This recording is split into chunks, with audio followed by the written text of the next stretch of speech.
Bismillahirrahmanirrahim. Assalamu alaikum warahmatullahi wabarakatuh. I am Sadur Rahman, your mathematics teacher. Today we will discuss theorem number 3, dated on 28 May 2021. In last two classes we have discussed theorem number 1 and 2. Theorem number 3.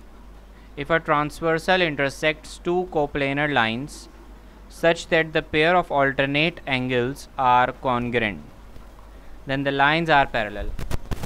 अगर आपके पास एक transversal दो को planar lines को intersect कर दे, दो को planar lines का मतलब क्या है कि दो लाइंस ऐसी जो कि सिंगल सेम प्लेन्स पर मौजूद हों। ऐसा नहीं कि एक लाइन आप एक सफ़े पर बनाएं और एक लाइन आप दूसरे किसी प्लेन पर बनाएं, ठीक है।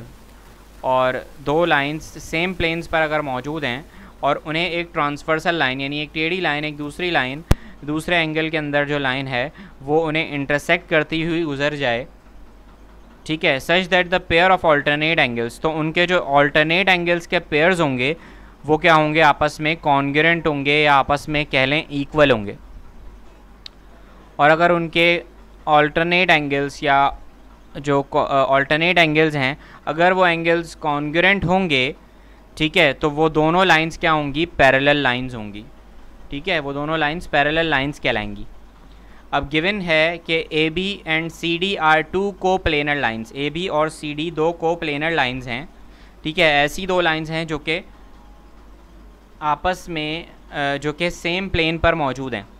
एंड ट्रांसवर्सल ई एफ, ये जो ई एफ लाइन है ये ट्रांसवर्सल है, ठीक है, जो ए बी और सी डी लाइन है ये एक ही प्लेन पर मौजूद है। जैसे कि मैं इस पूरे फिगर को के ऊपर एक प्लेन स्क्वायर ड्रॉ कर देता हूँ, ठीक है, तो ये एक प्लेनर लाइन कहलाएगा, ठीक है ना, ये एक ही प्लेन पर मौजूद हैं, ठीक है। अब ये एक ही प्लेन पर दो लाइंस मौजूद हैं, ठीक है, और ये दो तो ये कहलाएंगी कोप्लेनर लाइंस, ठीक है। इसके बाद इन्हें एक ट्रांसवर्सल ई एफ जो है वो क्या कर रहा है, इंटरसेक्ट कर रहा है, ठीक है। इंटरसेक्ट करने के बाद जो दो ऑल्टरनेट एंगल्स बन रहे हैं, ऑल्टरनेट एंगल कौन कौन से बन रहे हैं, जैसे कि ए के ऑल्टरनेट एंगल आपके पास बन रहा है ये एंगल 1, एक एंगल 2 आपके पास ऑल्टरनेट एंगल बन रहा है। इसी तरह से एंगल 2 का एक और ऑपोजिट ऑल्टरनेट एंगल है जो कि ये वाला एंगल कहलाएगा, और एंगल 1 का एक और ऑल्टरनेट एंगल है जो कि ये वाला एंगल कहलाएगा।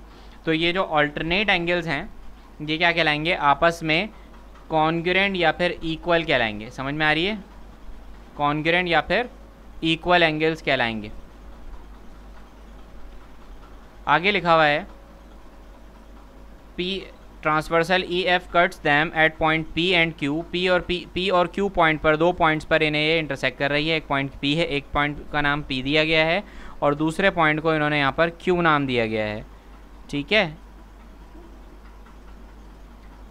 अच्छा, इसके बाद आगे हमारे पास ये मेंशन किया हुआ है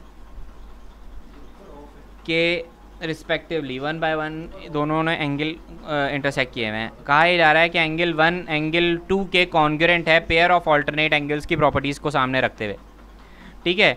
एंगल 1 और एंगल 2 जो है वो क्या है, आपस में कॉन्ग्रुएंट है। प्रूफ क्या करना है कि लाइन ए बी और लाइन सी डी आपस में पैरेलल लाइंस हैं, क्योंकि दो लाइंस को जब एक ट्रांसवर्सल कट करता है और उन दोनों के उन ट्रांसवर्सल को कट करने के बाद जो दो एंगल्स हैं ऑल्टरनेट एंगल्स हैं वो आपस में इक्वल होते हैं। तो ऑल्टरनेट एंगल्स आपस में सिर्फ उसी वक्त इक्वल हो सकते हैं जब ये दोनों लाइंस ए बी और सी डी जो दो लाइंस हैं जिनको ट्रांसवर्सल ने काटा है वो एक दूसरे के पैरेलल हों।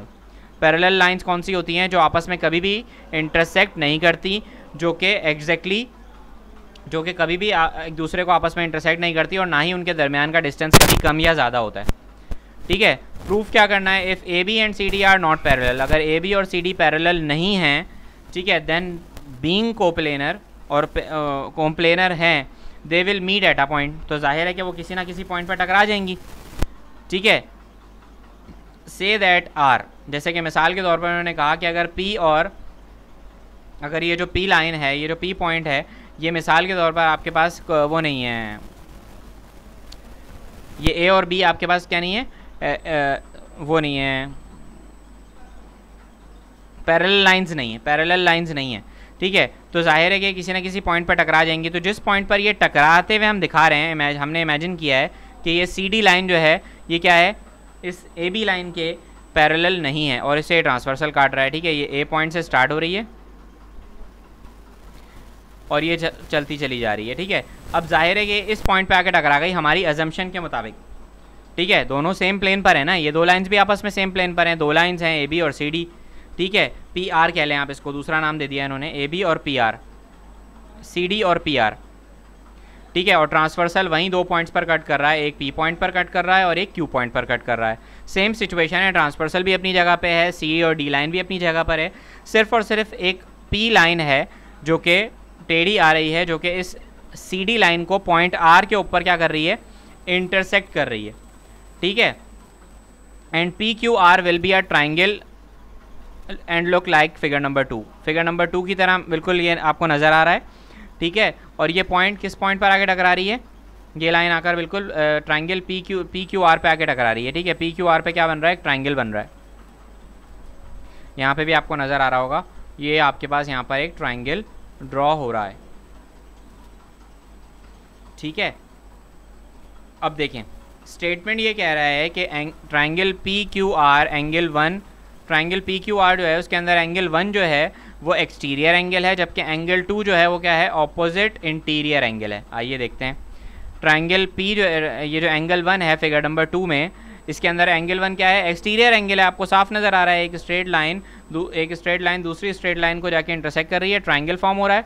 और ट्राइंगल के बाहर जो P से बाहर यहाँ पर जो एंगल बन रहा है एंगल 1, वो क्या है, एक्सटीरियर एंगल है। जबकि इंटीरियर एंगल जो है वो क्या है, वो ये वाला इंटीरियर एंगल है। ठीक है, तो ये ऑपोजिट इंटीरियर एंगल हो गया ना।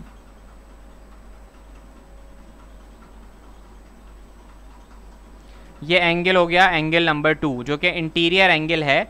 ठीक है, इस ट्राइंगल का जो PQR का जो ट्राइंगल है इसका एक्सटीरियर एंगल है। यहाँ पर इन्होंने डायग्राम में Q को बहुत दूर मेंशन किया हुआ है। Q पॉइंट बेसिकली ये वाला पॉइंट है, इसीलिए इस ट्राइंगल को PQR कहा जा रहा है। ठीक है, और ये एंगल हो गया आपके पास एंगल नंबर 2। ठीक है, अब देखें ये एंगल क्या होना चाहिए, इस ट्राइंगल से एंगल 2 एंगल 1 से क्या होना चाहिए, बड़ा होना चाहिए या छोटा होना चाहिए। एंगल 2 इंटीरियर एंगल है तो एंगल 2 छोटा एंगल होगा और एंगल 1 क्या होगा, बड़ा एंगल होगा। तो यहाँ पर यही सेकंड स्टेटमेंट में यही लिखा हुआ है कि since angle 1 is greater than angle 2 bye theorem number 2। Theorem number 2 के मुताबिक एंगल 1 अगर एक्सटीरियर एंगल है और angle 2 interior opposite interior angle है तो एंगल 2 से एंगल 1 क्या होगा, बड़ा होगा। आगे लिखा हुआ है कि but M angle 1 is equal to M angle 2, मगर जो इस डायग्राम का दूसरा फेज़ है जो यहाँ पर हमें मेंशन किया जा रहा है, ठीक है, वो क्या कह रहा है कि ये लाइन क्या है आपस में, ये यहाँ पर इस तरह से एंगल बन रहा है ना, पॉइंट R यहाँ पर आके इंटरसेक्ट हो रहा है पॉइंट D पे। ठीक है, तो ये जो एंगल 1 और एंगल 2 तो वो कह रहे थे कि आपस में इक्वल है, उन्होंने सवाल में बताया था। तो अब ये दोनों बातें एक साथ तो सेम नहीं हो सकती, ये गिवन था हमें कि एंगल 1 एंगल 2 के बराबर है। तो फोर्थ स्टेटमेंट में लिखा हुआ है कि सेकंड स्टेटमेंट और थर्ड स्टेटमेंट साइमल्टेनियसली ट्रू नहीं हो सकते, या इन दोनों में से किसी एक ही का ट्रू होना पॉसिबल है। ठीक है, अगर एंगल 1 और एंगल 2 आपस में बराबर हैं तो फिर एंगल 1 एंगल 2 से बड़ा नहीं होगा, जाहिर है। ठीक है, इसे हम कहते हैं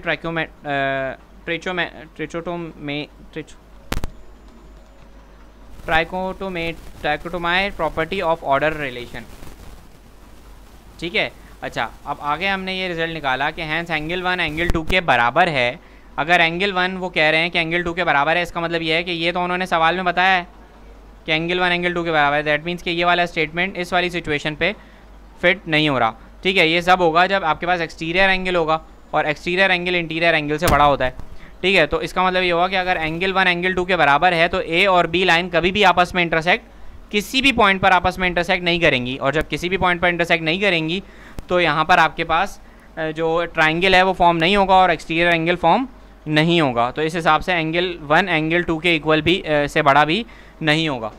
ठीक है, तो अगर M एंगल 1 और M एंगल 2 बराबर हैं, सही है, तो इसका मतलब यह है कि AB लाइन जो है और CD लाइन जो है वो कभी भी आपस में इंटरसेक्ट नहीं करेंगी।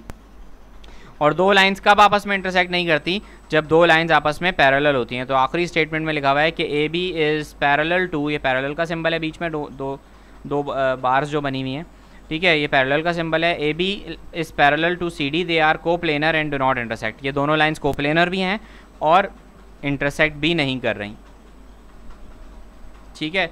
जज़ाकल्लाह। क्लास अपना ख्याल रखिएगा, अपना होमवर्क असाइनमेंट कंप्लीट कर लीजिएगा। अल्लाह हाफ़िज़।